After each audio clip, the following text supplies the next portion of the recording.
जय हिंद दोस्तों, स्वागत करता हूं मैं आपका एक बार फिर से इस बहुत स्पेशल नए वीडियो में।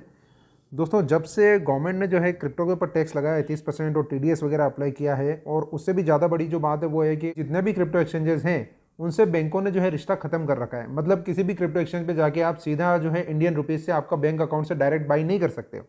ये एक बहुत बड़ी प्रॉब्लम है। लेकिन दूसरी तरफ अगर अपन देखें तो नंबर ऑफ क्रिप्टो यूजर्स जो है वो लगातार बढ़ते जा रहे हैं, और लोग जो है वो डेली मतलब हजारों करोड़ का ट्रांजैक्शन क्रिप्टो के अंदर आज की तारीख में होता है। तो एक ही रास्ता यहाँ पे बचा हुआ है और वो है P2P ट्रेडिंग। लेकिन P2P ट्रेडिंग में इतने ज़बरदस्त तरीके से फ्रॉड हो रहे हैं, स्कैम हो रहे हैं, और साथ में लोगों के बैंक अकाउंट भी यहाँ पे फ्रीज हो रहे हैं। तो बहुत सारे यूजर्स हैं जिनके बैंक अकाउंट जो है वो फ्रीज हो रहे हैं, और एक बार अगर बैंक अकाउंट आपका फ्रीज हो जाता है तो बहुत कॉम्प्लिकेट तरीका है उसको जो है अनफ्रीज करने का। लोग बहुत परेशान हो जाते हैं। अपनी A2K कम्युनिटी में भी मैं एक बंदे को जानता हूँ जिनका बैंक अकाउंट आज से 4-5 महीने पहले फ्रीज हुआ था, आज तक फ्रीज है, अभी तक भी वो अनफ्रीज नहीं हुआ है। तो आज का जो वीडियो है दोस्तों वो बहुत स्पेशल है। अगर आप वीडियो को पूरा देखते हैं तो मैं उम्मीद करता हूं कि आप कभी भी इस तरह के स्कैम का हिस्सा नहीं बनेंगे और आप हमेशा यहां पर सेफ रहेंगे। तो वीडियो को दोस्तों ज़रूर पूरा देखें।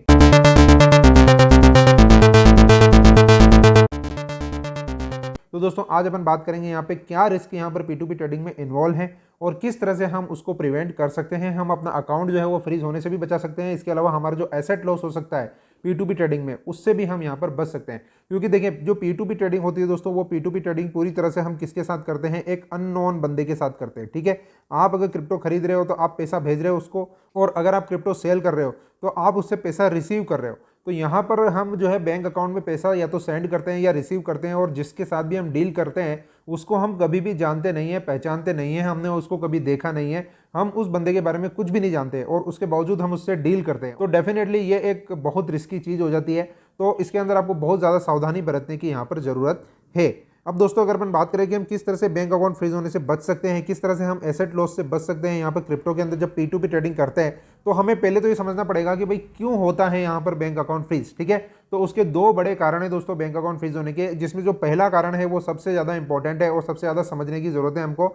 और वो क्या है दोस्तों, कि आप किसी स्कैमर से डील कर रहे हो। अब मैंने आपको बोला कि P2P ट्रेडिंग के अंदर अननोन बंदे से हम यहाँ पे ट्रेड करते हैं। ठीक है, अब मान लीजिए आप किसी को यहाँ पर USDT जो है वो सेल कर रहे हैं, आप USDT उसको सेल कर रहे हो और आप जो है INR उससे ले रहे हैं। ठीक है ना, आप अपने बैंक अकाउंट में इंडियन रुपीज उस बंदे से ले रहे हैं जिस बंदे को आप जानते नहीं है, जिससे आप कभी मिले नहीं है, आपको ये पता नहीं है कि वो बंदा इंडिया में कहाँ रहता है। ठीक है, फिर भी आप उससे पैसा ले रहे हैं और उसको USDT भेज रहे हैं। और सबसे बड़ा रिस्क जो है P2P ट्रेडिंग में यही होता है दोस्तों, कि यहाँ पर जो ट्रेडिंग है वो सिंक्रोनाइज्ड नहीं है। यानी कि आप यहाँ पर बाइनेंस का अकाउंट मान लो यूज़ करते हो, तो आपका USDT यहाँ पे बाइनेंस से निकल के जा रहा है उसके बाइनेंस अकाउंट में। ठीक है, और आपका INR दोस्तों उसके बैंक अकाउंट से आपके बैंक अकाउंट में आ रहा है यहाँ पे। तो आपको ये सोचना पड़ेगा दोस्तों कि बैंक को बिल्कुल भी नहीं पता है कि आपका ये जो ट्रांजैक्शन है ये क्यों हुआ है। तो आपको यहाँ पर सतर्क होने की निश्चित रूप से जरूरत है, क्योंकि आप एक अननोन बंदे के साथ यहाँ पे ट्रेड कर रहे हो। ठीक है, तो पहला जो कारण है दोस्तों वो ये है कि अगर गलती से भी आप किसी स्कैमर के कांटेक्ट में आ गए या किसी स्कैमर से आप डील कर गए, तो आपका यहाँ पर बैंक अकाउंट फ्रीज हो सकता है। अब सवाल ये पैदा होता है कि स्कैमर्स जो है वो किस तरह से यहाँ पे स्कैम करते हैं। तो बेसिकली दोस्तों, यहाँ पर P2P ट्रेडिंग में दो तरह के यहाँ पर स्कैम होते हैं। पहला जो स्कैम है दोस्तों वो है आइडेंटिटी फ्रॉड, और दूसरा है रिवर्सिबल पेमेंट फ्रॉड। मैं दोनों को डिटेल से आपको यहाँ पे समझाऊंगा। अब पहले अपन बात करते हैं दोस्तों आइडेंटिटी फ्रॉड की। आइडेंटिटी फ्रॉड जो होता है दोस्तों उसको हम ट्रायंगुलेशन फ्रॉड भी बोलते हैं। अब ये किस तरह से होता है मैं आपको केस प्रेजेंट करके यहाँ पे बहुत ही क्लियर तरीके से समझाना चाहता हूँ। तो केस 1 की अपन बात करते हैं दोस्तों। सपोज कीजिए दोस्तों कि बी यहाँ पर हम हैं। ठीक है, बी हम हैं और हम यहाँ पर 100 USDT सेल करना चाहते हैं। ठीक है, आप इसको इस तरह से देखिए, और बाइनेंस पे हमारा अकाउंट है, हम 100 USDT यहाँ पे बेचना चाहते हैं और हमारे अकाउंट में हम 8,700 रुपये लेना चाहते हैं, क्योंकि 87 रुपीज़ की प्राइस में यहाँ पे मान के चल रहा हूँ।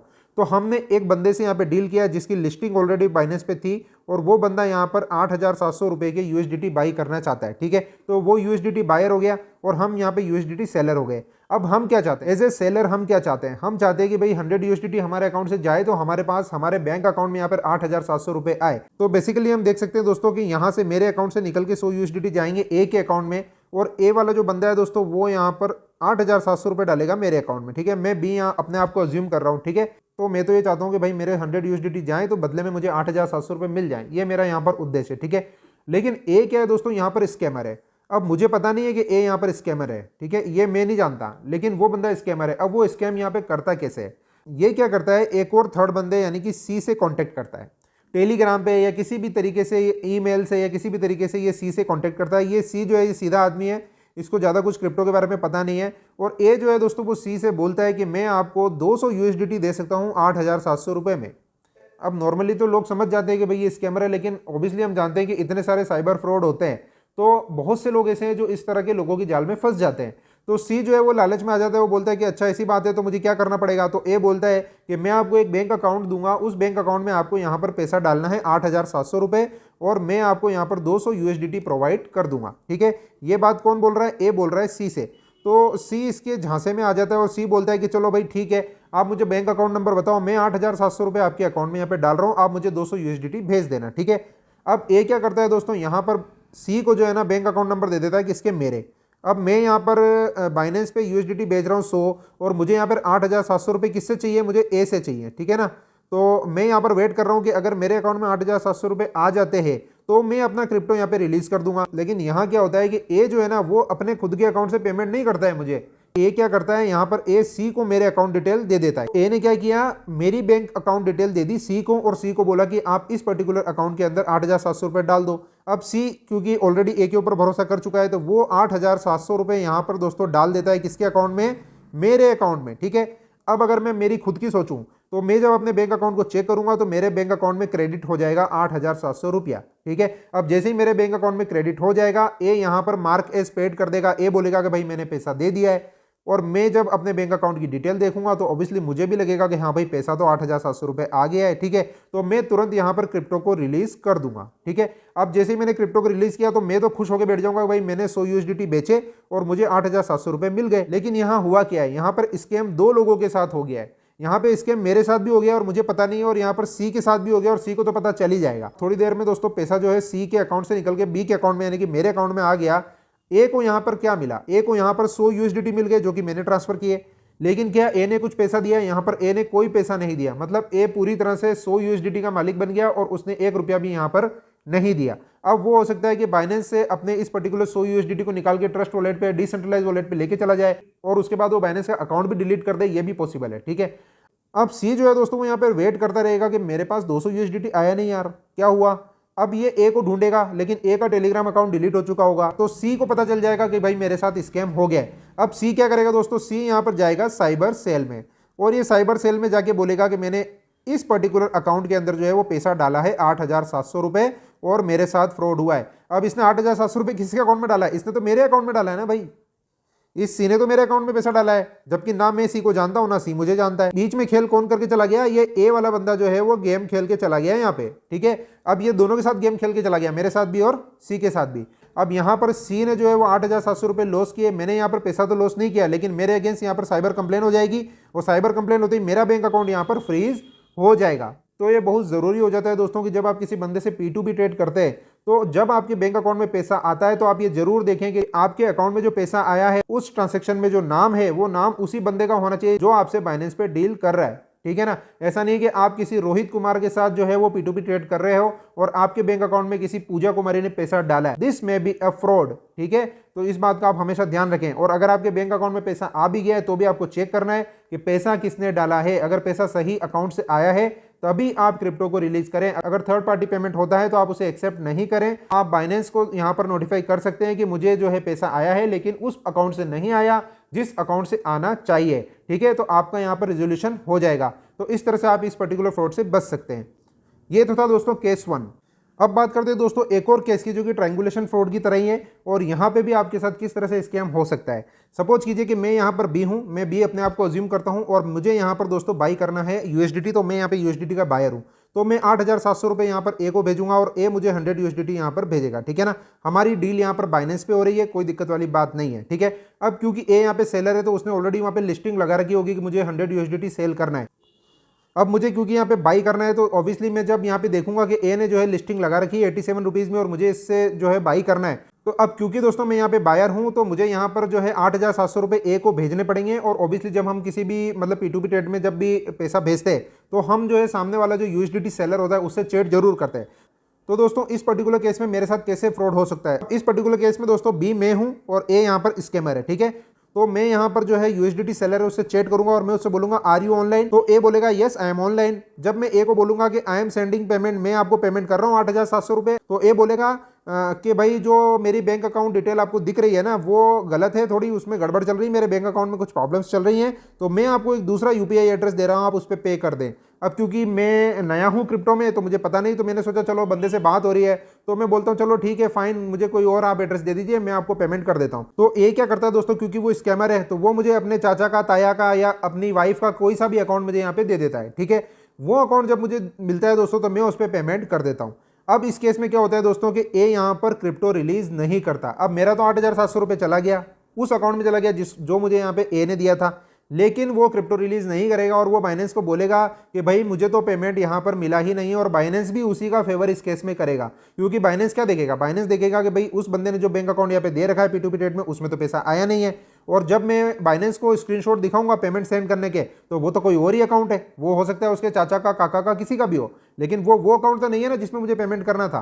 तो इस केस में बाइनेंस भी ए की फेवर ही करेगा, उस स्कैमर की फेवर ही करेगा। ठीक है, और सच्चाई भी यहाँ पे यही है कि ए के उस अकाउंट में तो पैसा गया ही नहीं जिस अकाउंट में जाना चाहिए। ठीक है, तो दोस्तों इस केस में जो है ना मैंने यहाँ पर पूरा पैसा यहाँ पे लॉस कर दिया है, क्योंकि मैं उस पैसे को क्लेम भी नहीं कर सकता, क्योंकि मैंने जो 8,700 रुपये डाले हैं वो किसी और के अकाउंट में डाल दिए हैं, और वो अकाउंट ऑब्वियसली यहाँ पर ए का नहीं है, तो ए ने मेरे साथ यहाँ पे गद्दारी करी। लेकिन गलती मुझसे हुई है कि मैंने उसकी बातों पे यकीन कर लिया और उसने जो दूसरा अकाउंट मुझे चैट विंडो पे दिया था मैंने उस अकाउंट में पैसा यहाँ पे डाल दिया। अब इस केस में मैं बाइनेंस से भी कंप्लेन नहीं कर सकता क्योंकि यहाँ पे गलती मेरी है। तो इस तरह से भी ट्रायंगुलेशन फ्रॉड दोस्तों यहाँ पर हो सकता है। अब ट्रायंगुलेशन फ्रॉड या आइडेंटिटी फ्रॉड के अलावा भी दोस्तों एक और तरह का फ्रॉड यहाँ पे होता है, और वो होता है दोस्तों रिवर्सिबल पेमेंट फ्रॉड। अब रिवर्सिबल पेमेंट फ्रॉड में दोस्तों क्या होता है कि मान लीजिए कि आपने किसी बंदे से दोस्तों यहाँ पे पैसा लिया और उसको यूएसडीटी दिया, तो उस बंदे ने मान लीजिए कि आपके अकाउंट में यहाँ पे 10,000 रुपये भेजे। ठीक है, अब 10,000 रुपये उसने आपके अकाउंट में भेजे और आपने उसको बदले में यूएसडीटी भेज दिए। ठीक है, यहाँ पे ट्रेड कंप्लीट हो गया, बाइनेंस में भी कंप्लीट हो गया, हर जगह कंप्लीट हो गया। लेकिन उसने क्या किया, वो चोर था या वो स्कैमर था, तो उसने क्या किया कि वो 72 आवर्स के अंदर अंदर अपने बैंक के पास गया और बोला कि मेरे अकाउंट से ये जो 10,000 रुपये कटे हैं ना, ये मुझे नहीं पता कि कहाँ गए, क्योंकि ऑब्वियसली उसने कोई शॉपिंग तो की नहीं है, उसने यहाँ पे P2P ट्रेड किया है। तो बैंक ऑब्वियसली क्या करता है कि अगर 72 आवर्स के अंदर कंप्लेन लिखाई जाती है तो वो पैसा रिवर्स हो जाता है, और इसको बोलते हैं रिवर्सिबल पेमेंट। बैंक इस केस में क्या कर सकता है, पैसा आपके अकाउंट में गया है, अगर मैंने उससे ट्रेड किया है तो मेरे अकाउंट में 10,000 रुपये आया तो मेरा अकाउंट यहाँ पे फ्रीज हो जाएगा, बैंक मेरा अकाउंट फ्रीज कर देगा, वो 10,000 रुपये होल्ड पे कर देगा, और हो सकता है कि वो 10,000 रुपये वापस रिवर्स होकर उस बंदे के पास चले जाए। अब मुझे यहाँ पे प्रूफ करना पड़ेगा अपने बैंक के पास जाके कि भाई मैंने यहाँ पे P2P ट्रेड किया है, मैंने उसको यूएसडीटी दिया है, उसके बदले उसने मुझे 10,000 रुपये दिया था। तो अगर आपके पास यहाँ पे कोई हिस्ट्री नहीं है, अगर आपने मान लीजिए कि वो स्क्रीनशॉट वगैरह कुछ रखा हुआ नहीं है, तो आपको यहाँ पे दिक्कत हो जाएगी। तो इससे बचने का सिंपल तरीका दोस्तों ये है कि जब भी आप पेमेंट रिसीव करते हैं अपने अकाउंट में, तो क्रिप्टो रिलीज करने से पहले आप हमेशा स्क्रीनशॉट मांगे, उससे बोले कि आपने जो पेमेंट किया है उसका स्क्रीनशॉट मुझे भेजिए, उसके स्क्रीनशॉट को मांगिए, उसको सेव करके रखिए, वहां जो आपने P2P ट्रेड किया है उसकी डिटेल वगैरह को सेव करके रखिए। तो इस तरह के फ्रॉड से आप यहाँ पे बच सकते हो। अब अपन बात करते हैं दोस्तों कि अपन इस तरह के फ्रॉड से किस तरह से यहाँ पर बच सकते हैं।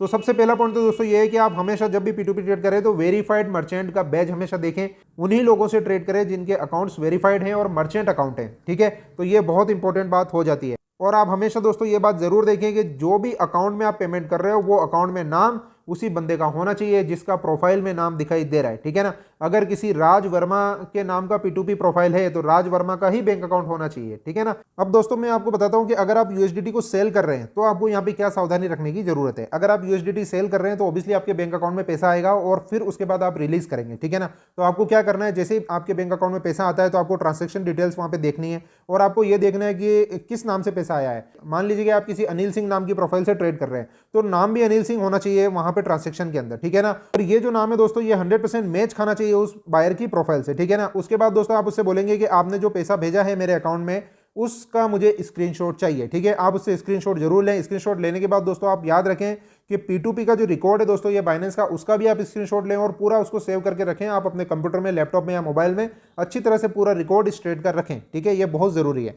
उसके अलावा दोस्तों क्या होता है कि बहुत से लोग एक अलग तरीके का फ्रॉड करते हैं। मान लीजिए कि आप यहाँ पर 1 लाख रुपए का यूएसडीटी सेल कर रहे हैं तो आपके अकाउंट में कितने रुपए आने चाहिए, 1 लाख रुपए। लेकिन जो सामने वाला बंदा है दोस्तों वो आपको यहाँ पे 20,000 रुपए भेजता है। ठीक है, 20,000 रुपए भेजता है और 20,000 रुपए जैसे ही वो आपके अकाउंट में क्रेडिट होते हैं तो आपको एक मैसेज रिसीव होता है, SMS। ठीक है, तो वो SMS जैसे ही आप देखते हो तो आप उसको पूरी तरह से देखते नहीं हो, आप सिर्फ मैसेज जो बचता है और उसका जो नोटिफिकेशन आता है उसको ऊपर से आप देख लेते हो, congratulation you have received this much rupees and all that. ठीक है, तो आपको लगता है कि भाई पेमेंट तो आ गया और ये बंदा क्या करता है, मात्र 20,000 रुपए डाल के उस ऑर्डर को पेड कर देता है, मतलब बाइनेंस पे वो मार्क एज पेड कर देता है। अब मार्केट पेड करने के बाद फिर हमारे पाले में गेंद आ जाती है भाई अब हमको यहाँ पे क्रिप्टो रिलीज करना है। ठीक है, तो हम क्या करते हैं, पूरी तरह से उस मैसेज को देखते ही नहीं है कि पैसा कितना आया है। हमने तो सिर्फ ये देखा कि भाई मैसेज आ गया और हम जो है उस क्रिप्टो को वहाँ पे रिलीज कर देते हैं। जब हम बाद में देखते हैं तो पता चलता है कि भाई 20,000 रुपये आए, जबकि आने तो 1 लाख रुपये चाहिए थे। तो यहाँ आपको ऐसी बेवकूफ़ी नहीं करनी है। आपको पूरा का पूरा मैसेज नहीं, बल्कि आपके अकाउंट को खोल के देखो, लॉगिन करो अपने अकाउंट में, आपकी जो भी मोबाइल बैंकिंग ऐप है उसमें जाओ, स्टेटमेंट देखो, और न केवल स्टेटमेंट में ये देखो कि 1 लाख रुपए आए या नहीं आए, बल्कि ये भी देखो कि सामने वाला बंदा कौन है, किसने भेजे हैं, उसका नाम क्या है, और क्या उसका नाम सामने वाला जिससे आप P2P ट्रेड कर रहे हो उससे मैच खा रहा है क्या। ये सब चीजें आपको वहां पे देखनी पड़ेगी, ठीक है। ऐसे कैरिड अवे आपको नहीं हो जाना है। तो ये आपको ध्यान रखना है जब आप USDT सेल करें। अगर आप ये सब चीजें ध्यान रखते हैं तो कोई दिक्कत यहाँ पर नहीं होगी। अब बात करते हैं दोस्तों, अगर आप USDT बाई कर रहे हो तो आपको क्या ध्यान देना यहाँ पे चाहिए। जब आप USDT ऑब्वियसली बाई करेंगे तो आपको पैसा यहाँ पर भेजना पड़ेगा। तो आप हमेशा ध्यान रखें दोस्तों कि जो भी बैंक डिटेल आपकी USDT सेलर ने आपको प्रोवाइड की है, जैसे मान लीजिए कि आप किसी रमेश कुमार के साथ डील कर रहे हैं और उसको आप पेमेंट भेजना चाह रहे हैं और उससे USDT बाई करना चाह रहे हैं, तो आप ये ध्यान दें कि उस बंदे ने जो भी बैंक अकाउंट डिटेल दी है, क्या उसका नाम और उस बैंक डिटेल जो उसने दी है उसका नाम सेम है क्या। ऐसा नहीं है कि उसने किसी और का नाम डाल दिया और आप वहां पे पेमेंट कर दें और फिर आप यहां पर फंस जाएं, ठीक है। तो आप हमेशा नाम जो है क्रॉस मैच यहां पर करें और उसके बाद ही आप पेमेंट करें, ठीक है ना। और अगर मान लीजिए कि नाम कोई दूसरा हो तो फिर आप ऐसे केस में पेमेंट बिल्कुल भी नहीं करें। इसके अलावा आप रिकॉर्ड रखें पूरे ट्रेड का। जब तक आप पेमेंट पूरी तरह से नहीं कर दें, ऑर्डर को मार्केट पेड नहीं करें। अगर आप मार्केट पेड कर देंगे तो हो सकता है कि आपके अगेंस्ट वो बाइनेंस में कंप्लेंट कर दे, ठीक है। तो ये भी हो सकता है। तो ये सारी कॉम्प्लिकेसी है दोस्तों इस पर्टिकुलर P2P ट्रेडिंग के अंदर, जो कि बहुत जरूरी है कि आपको पता होनी चाहिए, आप समझदारी से काम करें। तो ये सारी कॉम्प्लिकेसी दोस्तों यहाँ पे P2P ट्रेडिंग के अंदर है। अगर आप इन छोटी छोटी चीज़ों का ध्यान नहीं रखते हैं तो आप फंस सकते हैं, आपका बैंक अकाउंट भी फ्रीज हो सकता है, आप अपनी एसेट को लूज भी कर सकते हैं। तो दिस इज रियली इंपॉर्टेंट कि आप इन चीज़ों का ध्यान रखें। अब दोस्तों अपन बात करते हैं कि ये जो फ्रॉड होते हैं, स्कैम होते हैं, उसके अलावा किस वजह से आपका जो है बैंक अकाउंट फ्रीज हो सकता है। तो दूसरा जो रीजन है दोस्तों वो ये है कि बहुत ज़्यादा ट्रांजेक्शन अगर आप सेविंग अकाउंट में करते हैं, अगर आपने उसको एक बिजनेस बना लिया है, मतलब P2P ट्रेडिंग को, और आप दिन रात उसके अंदर रोजाना के 200-250 ऐसे ट्रांजेक्शन कर रहे हैं और वो भी हाई वैल्यू ट्रांजेक्शन कर रहे हैं अपने सेविंग अकाउंट में, तो आपका सेविंग अकाउंट यहाँ पे फ्रीज हो सकता है, इसमें कोई शक नहीं है। तो ये चीज़ आप ध्यान रखें कि अगर आपको P2P एज ए बिजनेस करना है तो you have to use current account in that case, ठीक है। करंट अकाउंट बनवाइए अपना, मतलब इंडिविजुअल भी बन जाता है, उसके द्वारा आप यहाँ पे काम कर सकते हैं। अब दोस्तों फाइनल वर्ड में आपको यही बोलूंगा कि यहाँ पर सबसे अच्छा तरीका है, क्रिप्टो को डिसेंट्रलाइज है तो डिसेंट्रलाइज ही रहने दें, ठीक है ना। और अपनी जो क्लोज निट कम्युनिटी है उससे आप P2P ट्रेडिंग करें। अगर आपको यहाँ पे USDT बाई करना है तो आपका कोई नोन बंदा है जो कि आपको USDT भेज सकता है और पैसे ले सकता है, तो आप उससे पहले डील करें। किसी क्रिप्टो एक्सचेंज पे जाके डायरेक्ट ऐसे अननोन बंदे से डील करने से अच्छा है कि भाई किसी नॉन से करें। और अगर हमारी कम्युनिटी की बात करें, A2Q कम्युनिटी की, तो हमारे कम्युनिटी के अंदर काफ़ी अच्छे लोग हैं। सभी लास्ट 1 ईयर में जो मेरी कम्युनिटी में जो लोग जुड़े हैं, जो बिल्कुल मेरे भाई की तरह हैं, दोस्त की तरह हैं, कुछ भी आप बोल दो, बहुत अच्छी कम्युनिटी है, बिल्ड हुई है। अगर आप उस कम्युनिटी के साथ जुड़ना चाहते हैं तो मेरे टेलीग्राम चैनल को ज्वाइन कीजिए, आइए, हमारी पहचान होगी, एक दूसरे को जानेंगे और पहचानेंगे, तो फिर हम इजीली ये चीज़ें कर सकते हैं, इसमें कोई दिक्कत वाली बात नहीं है, ठीक है। तो बेस्ट तरीका दोस्तों यही है कि किसी नॉन पर्सन से डील किया जाए रादर देन किसी अननोन पर्सन से डील किया जाए, ठीक है। तो दोस्तों ये वीडियो बनाने का जो मेन मकसद था वो यही था कि मैं आप लोगों को ये बता सकूं, समझा सकूं कि किस तरह से P2P ट्रेडिंग के अंदर बहुत ज़बरदस्त फ्रॉड हो रहे हैं और लोगों के बैंक अकाउंट जो है वो फ्रीज हो रहे हैं। तो उम्मीद करता हूं दोस्तों कि इस वीडियो को देखने के बाद अब बिल्कुल आप सतर्क हो जाएंगे और आपके साथ फ्यूचर में कभी भी P2P के अंदर किसी तरह का कोई स्कैम या आपका एसेट लॉस यहाँ पर नहीं होगा, ठीक है। तो दोस्तों अगर आपको ये मेरा प्रयास अच्छा लगा तो जरूर वीडियो को लाइक करें और शेयर करें, और अभी तक आपने चैनल को सब्सक्राइब नहीं किया है तो मेरे यूट्यूब चैनल को जरूर सब्सक्राइब करें और टेलीग्राम चैनल को जरूर ज्वाइन करें। तो इसी उम्मीद के साथ दोस्तों इस वीडियो में इतना ही, मिलते हैं नेक्स्ट वीडियो में, तब तक के लिए धन्यवाद, जय हिंद।